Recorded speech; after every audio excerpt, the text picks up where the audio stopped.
Sir ನಮಸ್ತೆ. ನಮ್ಮ ವೀಕ್ಷಕರಿಗೆ ನಿಮ್ಮ ಕಿರು ಪರಿಚಯ.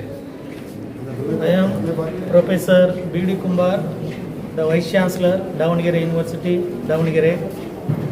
ಇವತ್ತು ದಾವಣಗೆರೆ ವಿಶ್ವವಿದ್ಯಾನಿಲಯದಲ್ಲಿ ಕರ್ನಾಟಕ ರಾಜ್ಯ ಉರ್ದು ಅಕಾಡೆಮಿಯವರು ಒಂದು ದಿನದ ಒಂದು ಸಮ್ಮೇಳನವನ್ನು ಹಮ್ಮಿಕೊಂಡಿರುವುದು ದಾವಣಗೆರೆ ವಿಶ್ವವಿದ್ಯಾನಿಲಯದ ಒಂದು ವಿಶೇಷವಾದಂಥ ಕಾರ್ಯಕ್ರಮ ಅಂತ ನಾನು ತಿಳ್ಕೊಂಡಿದ್ದೇನೆ.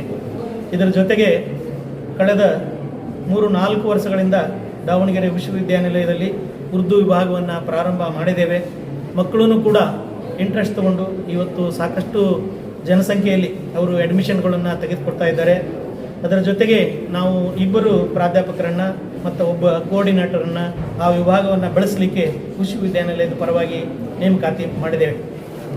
ಇನ್ನೊಂದು ಮುಖ್ಯವಾದಂಥ ವಿಷಯ ಅಂತಂತಂದರೆ 24-25ನೇ ಸಾಲಿನಲ್ಲಿ ಉರ್ದು ವಿಭಾಗವನ್ನು ಇನ್ನೂ ಹೆಚ್ಚಿನ ಮಟ್ಟದಲ್ಲಿ ಬೆಳೆಸಬೇಕಂತೇಳಿ ಉರ್ದು ವಿಭಾಗಕ್ಕೆ ಸಂಬಂಧಿಸಿದ ಹಾಗೆ ಒಂದು ಸ್ಟ್ಯಾಚ್ಯೂಟನ್ನು ಮಾಡಿ ಆ ಸ್ಟ್ಯಾಚ್ಯೂಟನ್ನು ನಾವು ಅಕಾಡೆಮಿಕ್ ಕೌನ್ಸಿಲ್ಲು ಮತ್ತು ಸಿಂಡಿಕೇಟ್ನಲ್ಲಿ ಪಾಸ್ ಮಾಡಿ ಇವತ್ತು ನಾವು ಸರ್ಕಾರಕ್ಕೆ ಕಳಿಸಿಕೊಟ್ಟಿದ್ದೇವೆ.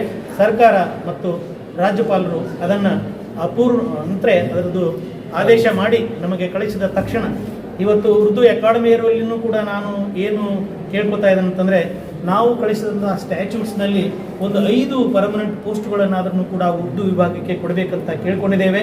ಉರ್ದು ವಿಭಾಗದ ಒಂದು ಅಕಾಡೆಮಿಯವರೂ ಕೂಡ ಇವತ್ತು ಸರ್ಕಾರದ ಮೇಲೆ ಒಂದು ಪ್ರೆಷರನ್ನು ತಂದು ದಾವಣಗೆರೆ ವಿಶ್ವವಿದ್ಯಾನಿಲಯಕ್ಕೆ ಒಂದು 5 ಸಂಖ್ಯೆಯಲ್ಲಿ ಪೋಸ್ಟ್ಗಳನ್ನು ಕೊಡಿಸಿದರೆ ಇವತ್ತು ದಾವಣಗೆರೆ ವಿಶ್ವವಿದ್ಯಾನಿಲಯದಲ್ಲಿ ಉರ್ದು ವಿಭಾಗ ಇನ್ನೂ ಹೆಚ್ಚಿನ ಮಟ್ಟಕ್ಕೆ ಬೆಳೀಲಿಕ್ಕೆ ಸಾಧ್ಯ ಆಗುತ್ತೆ.